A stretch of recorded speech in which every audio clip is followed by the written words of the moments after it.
Hello friends, welcome back to iProTechHub। हमने इस channel पर बहुत सारे iPad के रिव्यू करके रखे हैं। 7 generation, 8 generation, iPad Air 3rd generation, वो सब कुछ में आपका जो रिस्पॉन्स है ना वो बहुत ही अच्छा रहा है। तो इस वीडियो में हम एक बार फिर से लेके आए हैं ब्रांड न्यू एप्पल का iPad 9 जनरेशन, जो कि आता है 64 GB वेरिएंट के साथ में। तो इस वीडियो में हम इसको अनबॉक्स करने वाले और थोड़े बहुत इसके फीचर है ना उन सभी के बारे में बात करने वाले हैं। तो चलिए फटाफट से इस वीडियो को लाइक कीजिए, शेयर कीजिए और चैनल को कर दीजिए सब्सक्राइब विद बेल आइकन, क्योंकि हम यहाँ पर ऐसे ही रिव्यू वीडियोस पोस्ट करते हैं। सो फ्रेंड्स, मेरा नाम है पार्थ और आप देख रहे हैं iProTechHub। So let's get started.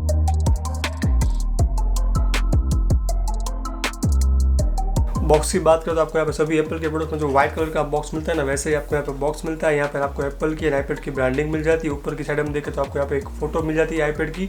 Back side में हम देखें तो आपको यहाँ पे लिखा है कि iPad 9 generation with wifi 64 GB वाला ये मेरे पास मॉडल है।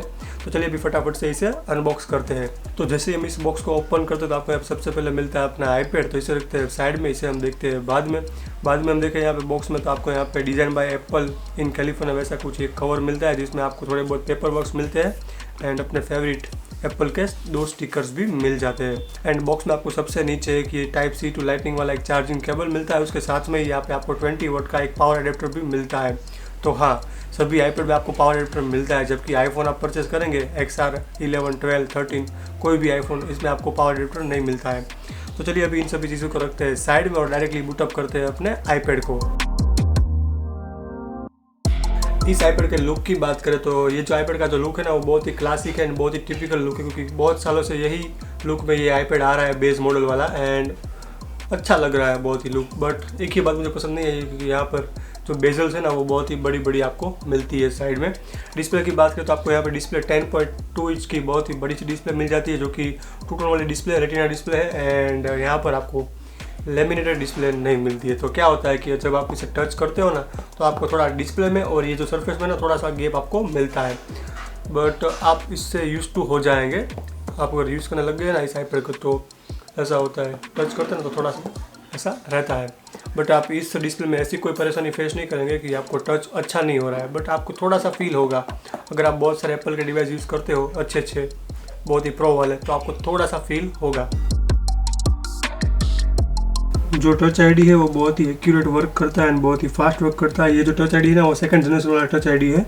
एंड यहाँ पर बात करते हैं थोड़े बहुत बटन्स की। साइड में यहाँ पर आपको वॉल्यूम रोकर बटन मिल जाता है, उसके ऊपर यहाँ पे आपको लॉक का बटन मिलता है एंड यहाँ पर आपको अपना 3.5 ऑक्स आउटपुट ये स्लॉट भी मिलता है। एंड नीचे की साइड की बात करें तो आपको यहाँ पे स्पीकर ग्रिल मिल जाती है, उसके बीच में ही आपको यहाँ पे लाइटनिंग वाला एक ये एडाप्टर मिलता है, जिसकी हेल्प से आप इस iPad को चार्ज कर पाएंगे।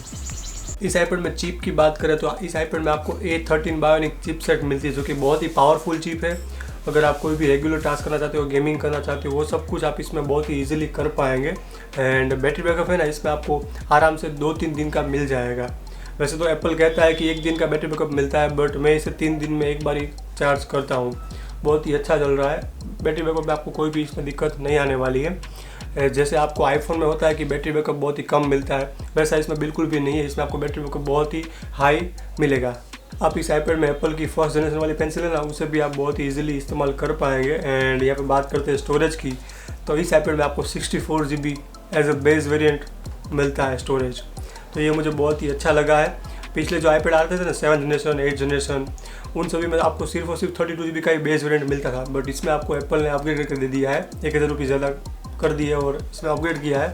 इसमें आपको 64 GB वाला वेरिएंट मिलेगा। तो ये मेरे पास 64 GB वाला वेरिएंट है एंड मुझे बहुत ही अच्छा लगा, क्योंकि यहाँ पे ना हम बहुत ही इजीली इस iPad को यूज़ कर सकते हैं। अगर हमारे पास ज़्यादा स्टोरेज है तो हम ज़्यादा एप्लीकेशन रख सकते हैं, ज़्यादा मूवीज़ रख सकते हैं, वो सब कुछ हम आसानी से सब कुछ टास्क परफॉर्म हम करवा सकते हैं। बाकी क्या होता था कि 32 GB स्टोरेज है तो थोड़ी बहुत ऐप रिमूव करनी पड़ती थी, कोई भी मूवी लेना है या फिर मूवी को डिलीट करना पड़ता था, कोई भी ऐप डाउनलोड करनी है तो। बट इसमें ऐसी कोई भी दिक्कत नहीं है। कैमरा की बात करें तो इसमें आपको जो बैक कैमरा है ना वो 12 मेगापिक्सल का मिलता है और यहाँ पे जो फ्रंट कैमरा है ना वो आपको 8 मेगापिक्सल का मिलता है, जो कि बहुत ही अच्छा है। जो रियर कैमरा है ना वो अच्छा है, बट यहाँ पे जो फ्रंट कैमरा है ना वो मुझे इतना अच्छा नहीं लगा, क्योंकि यहाँ पे ना अगर लाइटिंग अच्छी नहीं होती है तो यहाँ पे डिस्टॉर्शन बहुत ही आता है फ्रंट कैमरा में। बाकी रियर कैमरा बहुत ही मुझे अच्छा लगा है, जिसमें दोनों ही कैमरा में कोई भी आपको पोर्ट्रेट वाला मोड देखने के लिए नहीं मिलता है। ये iPad की फ्रंट कैमरा की वीडियो क्वालिटी टेस्टिंग, आप मुझे बताओ कमेंट्स में कि आपको ये वीडियो क्वालिटी कैसी लग रही है। एंड अभी हम स्विच कर रहे हैं रियर कैमरा में, जो कि है 12 मेगापिक्सल का। ये iPad के रियर कैमरा की वीडियो क्वालिटी टेस्टिंग आप मुझे बताओ कमेंट में कि आपको ये वीडियो क्वालिटी कैसी लग रही है। मुझे लगता है कि यार यहाँ पे ना स्टेबलाइजेशन बहुत ही कम है। वीडियो क्वालिटी मुझे इतनी अच्छी नहीं लगी है जितनी अच्छी आपको आईफोन में मिलती है। एंड वीडियो ना थोड़ा शेकी आ रहा है। आई डोंट नो कि इसमें स्टेबलाइजेशन है कि नहीं है, बट आपको आईपैड में time lapse and slow motion के भी ऑप्शन देखने के लिए मिलते हैं। अगर आपको शूट करना है तो आप वो भी शूट कर सकते हो, time lapse and slow motion. अभी जो आपने पहले जो देखी ना फ्रंट कैमरा की वीडियो क्वालिटी, वो थी नॉर्मल वाले कैमरा की। एंड यहाँ पर ना इस आईपैड में एक नया फीचर आया सेंटर स्टेज करके। उससे ये जो फ्रंट कैमरा है ना वो थोड़ा वाइड हो जाता है। तो आप देख सकते हो पहले कैसा था एंड अभी कैसा है। तो अभी कैमरा ना मेरा वाइड हो गया है। एंड यार सरप्राइजिंग मुझे बहुत ही अच्छी लग रही है ये वीडियो क्वालिटी। रियर कैमरा मुझे लगता है कि ये जो रियर कैमरा है वो पुराना वाला कैमरा है, 12 मेगापिक्सल का जो आता था पहले वही का वही कैमरा है। बट यहाँ पे फ्रंट कैमरा में थोड़ी बहुत इंप्रूवमेंट कर दी है। ये जो मेरे पास मॉडल है ना वो वाईफाई वाला मॉडल है। इसमें आपको एक सेलुलर वाला मॉडल भी आता है। अगर आप वो परचेस करना चाहते हो तो भी आप कर पाएंगे।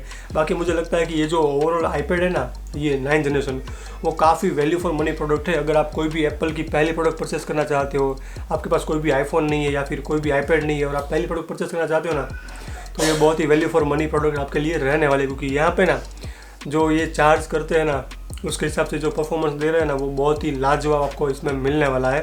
आप अगर 30,000 रुपीज़ के आसपास कोई भी एंड्रॉइड टैबलेट लेने जाएगा ना तो उस टैबलेट को बहुत ही आसानी से ये बीट कर देगा एप्पल का ये बेस मॉडल वाला आईपैड 9th जनरेशन। तो बहुत ही अच्छा डिवाइस है। मैं तो इसे कहता हूँ कि ये जो डिवाइस है ना वो वैल्यू फॉर मनी प्रोडक्ट है। हाँ, बाहर इंटरनेशनल पीस अगर आप लेते हो तो बहुत ही सस्ता मिल जाएगा, थोड़ा सा इंडिया में कॉस्टली मिलता है, बट फिर भी ये वैल्यू फॉर मनी प्रोडक्ट है। तो अगर आप इसे परचेस करना चाहते हो तो इसके लिए आपको लिंक नीचे मिल जाएगी डिस्क्रिप्शन बॉक्स में, वहाँ पर जाके आप इसे चेकआउट कर पाएंगे। तो बस दोस्तों इतना था इस वाले वीडियो के लिए। अगर आपको ये वीडियो अच्छी लगी तो इस वीडियो को लाइक कीजिए, शेयर कीजिए और चैनल को कर दीजिए सब्सक्राइब विद बेल आइकन, क्योंकि हम यहाँ पर ऐसे टेक वीडियोस पोस्ट करते हैं। और मैं मिलता हूँ आपको नेक्स्ट वीडियो में। Till then take care, bye bye.